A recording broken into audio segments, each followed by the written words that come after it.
All right, class, welcome to the Babylonian Exile.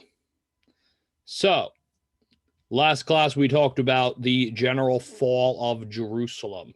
This class, we're going to take a look at what happened to the Israelite people. So, right before you, you can see an image of the Ishtar Gate. This would have been one of the central gates leading into the city of Babylon. It's currently housed in a museum in Germany, but you can have the people in the image to help give you a sense of scale for just how large this structure really is. All right, so let's talk a little bit about Babylon. So in 587 BC, King Nebuchadnezzar's army tore down the walls and temple of Jerusalem and carried away between 4,600 to 18,400 people as captives to Babylon. This isn't the whole Israelite population. There's still a good number of Judean people that are still living in the area around the city of Jerusalem, and a few others living near the northern Israelite city of Samaria. We'll talk about them later. The Hebrew people were foreigners in a strange land. So the Israelites are now out of Israel. They are in Babylon, in modern day Iraq, and they are in a culture that is altogether foreign to them, a culture dominated by strange false deities and a culture of which they're unfamiliar. This region is also quite hostile to their religion and culture. It must be understood that to us, monotheism always seems so much like the norm because, one, we're Catholic, and two, we are raised in an environment where the major debate seems to be between one God or no gods, right? It's kind of simple. There is a God, there isn't a God is kind of the modern debate, right? Because the main religions that most of you probably interact with on a day-to-day basis are either other fellow Catholics, fellow Christians of, various Protestant branches or Eastern Orthodox, or else with the Jewish or Muslim individuals that you know. So once again, mostly Abrahamic religions who worship not only one God, but the same God. So to you or I, it's mostly either these folks who are religious, or for most of you, most of the folks you know, then it's those who are not religious, right? They're atheists, they're agnostic. Either they don't believe there's a God, or they're open to the possibility that there's a God, but they just don't know. That's not the way the ancient world worked whatsoever. In antiquity, almost every individual was fairly certain that there was, in fact, a God of some kind.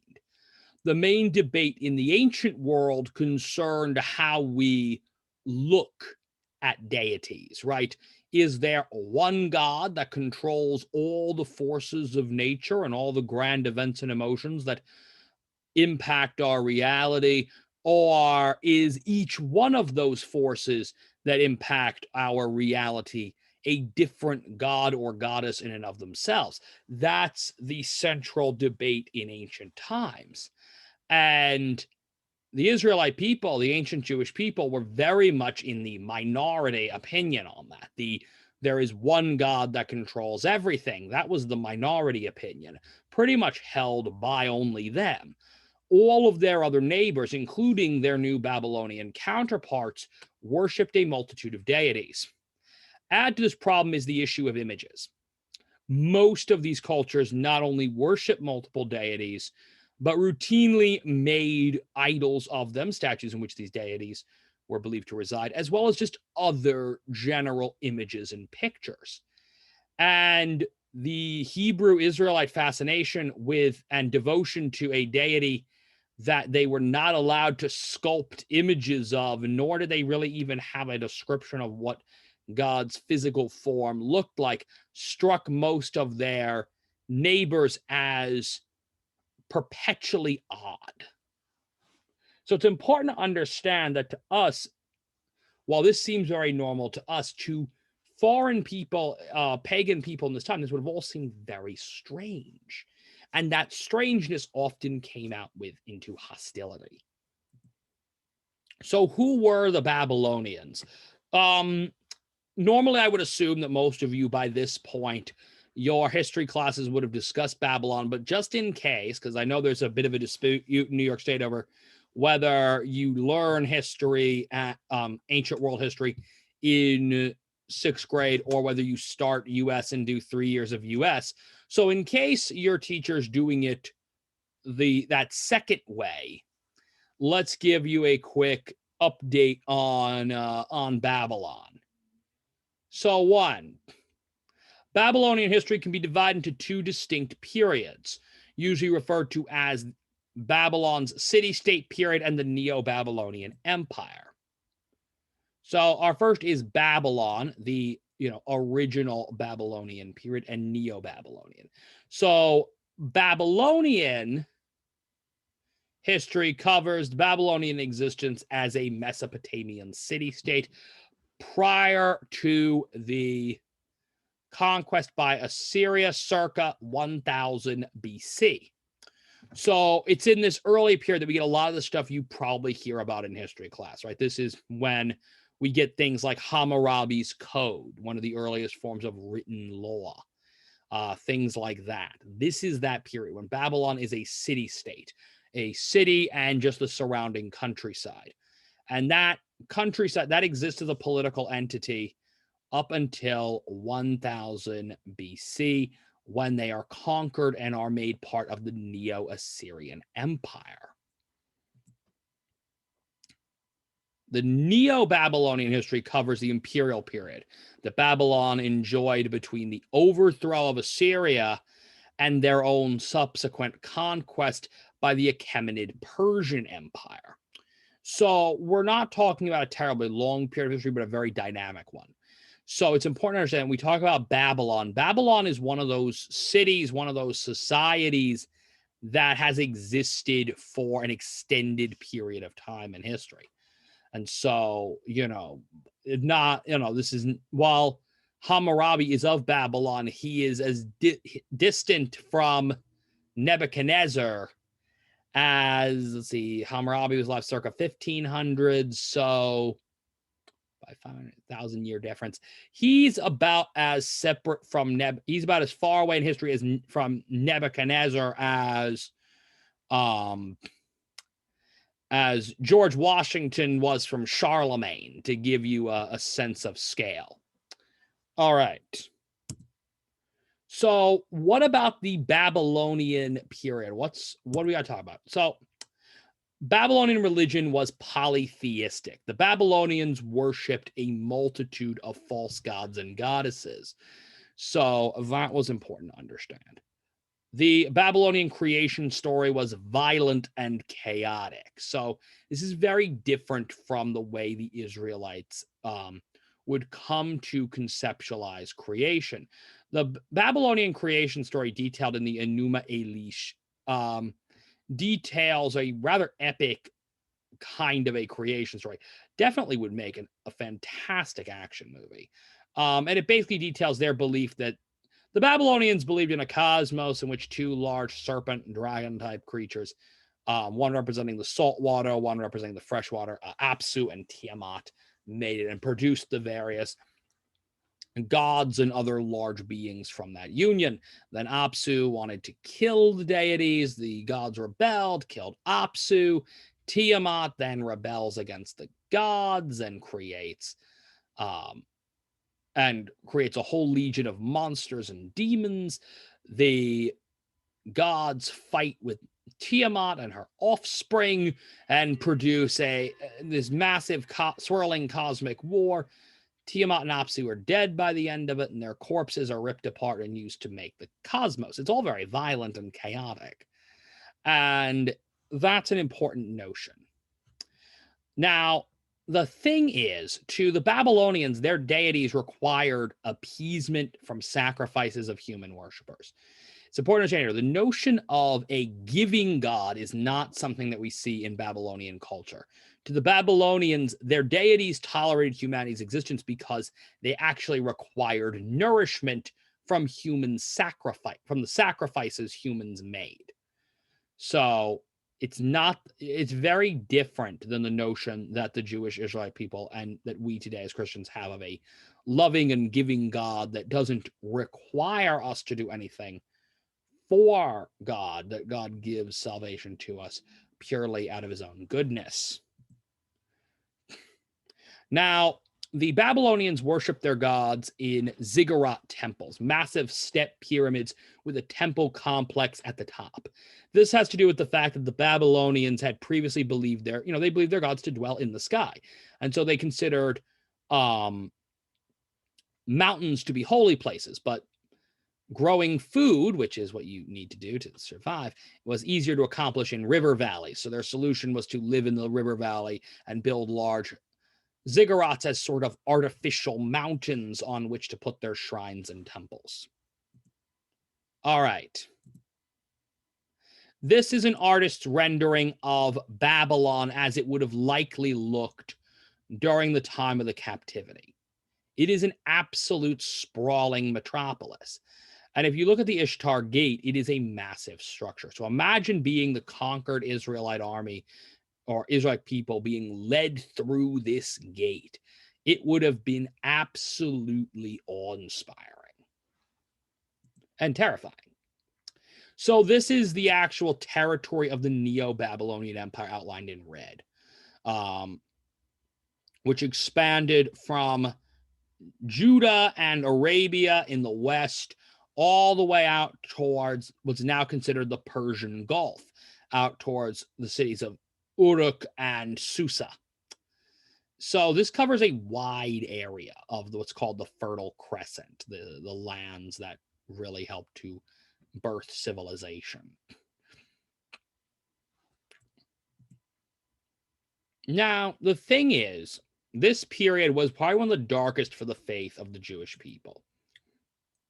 So why was their faith so shaken by the conquest? Well, one, the destruction of Jerusalem absolutely was traumatizing. One, from the sense that war and violence tends to emotionally scar people, but also it's important to understand that the Israelites had previously had a conceptualization that God would never allow the people to fall into capture or ruin, that Jerusalem was God's holy city, and that he was never going to allow anything to happen to it. He might allow the rest of Judah to be conquered as a way of showing the people that they had strayed from the covenant, but to actually allow the kingdom to fall, to allow the Davidic dynasty to become hostages to a foreign king, to allow the people to be carried off as hostages to a foreign empire, that was unheard of.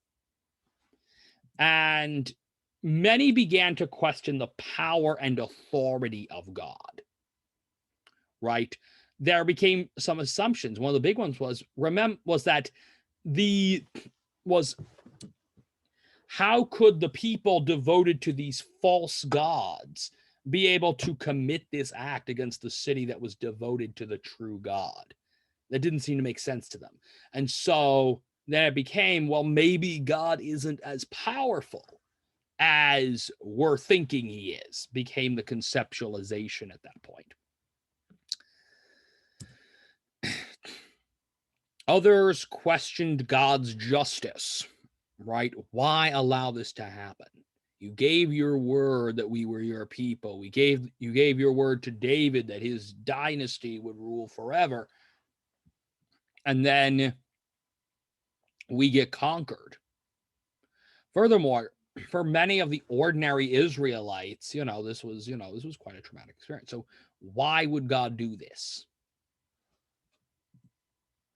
And this launches into one of the most important issues that we come up with, which is what's called the theodicy question. Now, the theodicy question, and we are going to go into a much deeper discussion of the theodicy in a future lesson, but it's important to say that this question, theodicy or theodicy, as it's sometimes called, is the question of divine justice. Or why does God allow terrible things to happen? This is one of the most central questions of religion, not even a central question of Christianity or Judaism or Catholicism. It's just a question of religion, of those who choose to believe in a higher power. Why does that higher power allow bad things to happen if they are in control? And by the end of the Babylonian exile, Jewish scholars will think they found an answer to this question, right? And that quest and that reaction, the reality they figured out is that why things happen is basically based on violation of divine law. A lot of the theories at the time about how divine justice worked centered on it was not, there was still a kind of shaky question of what exactly happens to the soul after death. So, for a lot of early scholars, the idea was that, well, the punishment or reward would happen more in this lifetime. So, that conceptualization kind of rolled over to, well, if you obey God's covenant, good things will happen to you and to your descendants. And if you disobey it, bad things will happen to you and your descendants. Unfortunately, later religious developments would render this answer completely and utterly inadequate to explaining the complex nature of divine justice. We're going to explore this topic more as a deep dive soon, but keep in mind that by the end of the Babylonian exile, they're going to think they figured it out. They're going to be real sure they figured it out, but they haven't. It's not even clear if we've figured it out. We probably haven't. All right. So one of the big helps during this period was the prophets. So God inspired prophets to guide the Jewish people through their exile. Isaiah and Ezekiel all preached during the time in Babylon. They, along with the book of Daniel, which is written about the period, offered messianic prophecies. This is where we begin to hear messages about the Messiah, about a chosen anointed one who is going to save Israel from its sins. And we, as modern day Catholics, understand these to be alluding to the eventual coming of Jesus Christ, a descendant of David through his adopted father, his foster father, Joseph's line, and the ultimate savior, not only of the nation of Israel, but of all of humanity from sin and death. Now, the work of these prophets and earlier ones helped provide an explanation for the exile. Now, what do I mean by the explanation for the exile? If you look at what is developing during this period, the Pentateuch and the various books of scripture, there becomes this focus, as we talked about, on this idea of divine law. And that the prophets basically framed this as, look, this is God. They use the method of a chastising rod. This idea that it's to chastise is to punish or to reprimand, but in a way that's meant to encourage improvement.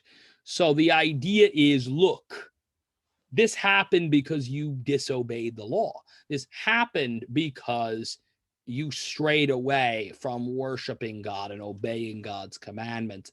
And that's why, in order to bring you back into the fold, that's why he allowed this to happen. But that Babylon hasn't prevailed against God. Assyria didn't prevail against God. They're rather an implement. They're a tool God's using to help convey a lesson.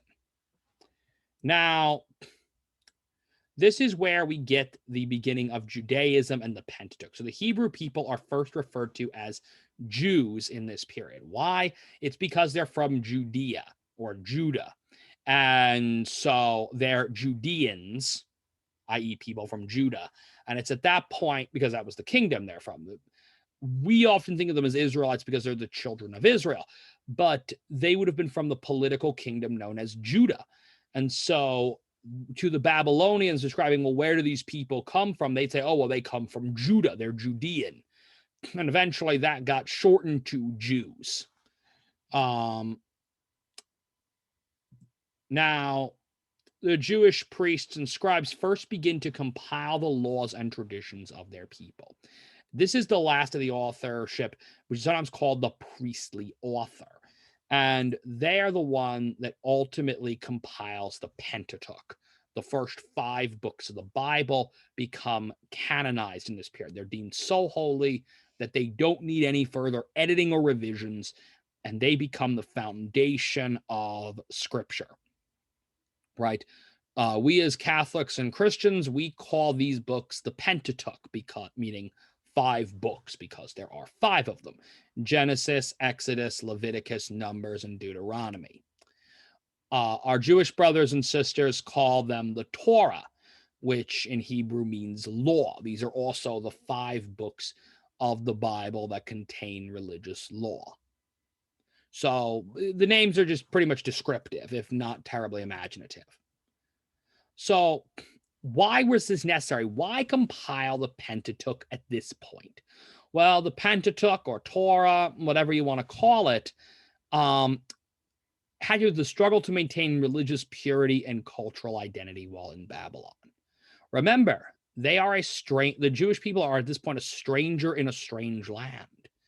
They are far from home. They don't have a temple anymore. And they're surrounded by a multitude of pagan people.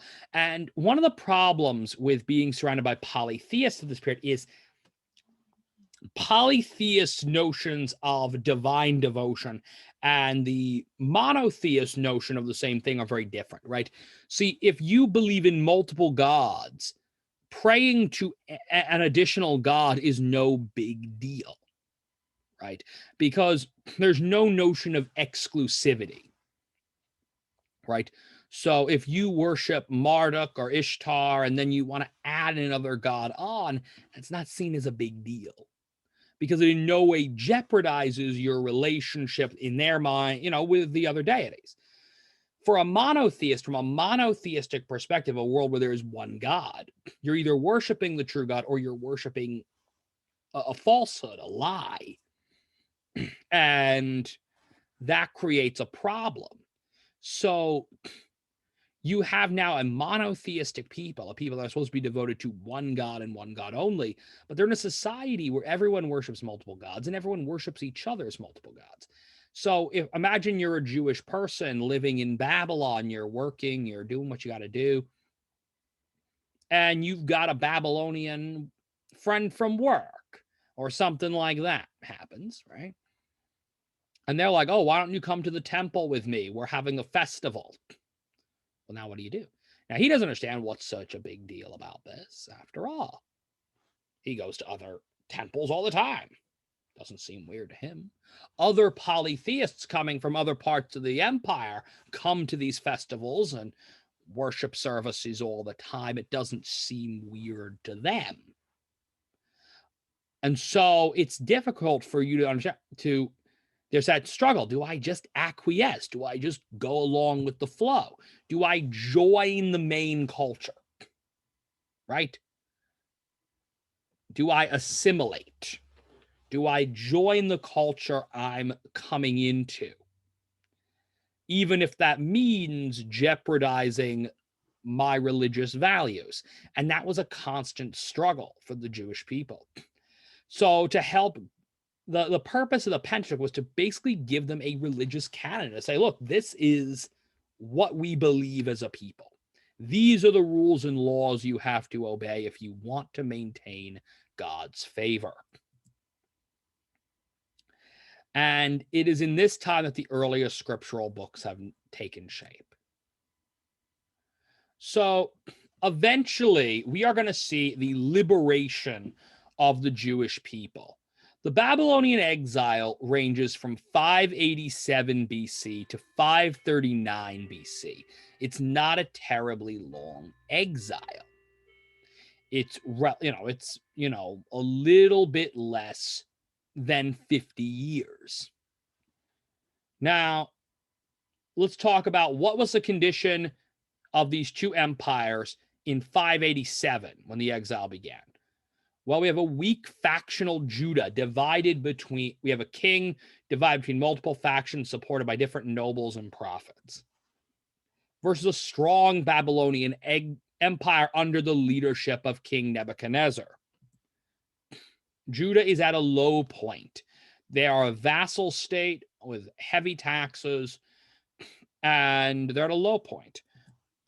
Neo-Babylonian Empire was at a high. Nebuchadnezzar was leading an almost unsurpassed campaign of conquest. And the kings were weak. Jehoiakim and Zedekiah were weak men. Zedekiah trusted more in the promises of the Egyptian pharaoh than in his own prophets, who told him that trusting on Egyptian aid was folly. Nebuchadnezzar, however, on the other hand, was a strong leader with a very clear sense of purpose and a strong military to back him up. Let's compare that to 539. Spiritually, the Jewish people are unified. This experience of exile has actually brought them closer together and has led to a recommitment to their shared religious identity. Meanwhile, the Babylonian government and religion has fractured. The reason for this concerned the problem of Nabonidus, who was one of the last of the kings of Babylon. Nabonidus had been involved in a religious controversy in his own kingdom. He was devoted to a moon goddess named Sin. Wordplay is funny there. And as opposed to Marduk, the main deity of the Babylonians. And this created conflict, so much so that Nabonidus spent most of his time out on military campaigns, not because he wanted to conquer anything, but for fear that his own high priesthood would assassinate him if he spent too long in the city of Babylon. This ultimately left Babylon weak and ready for invasion. Here are a list of resources in case you were curious where I found some of the details from, and I hope you enjoy that. So we'll talk more next week. Otherwise, please enjoy the rest of your time. See you next week.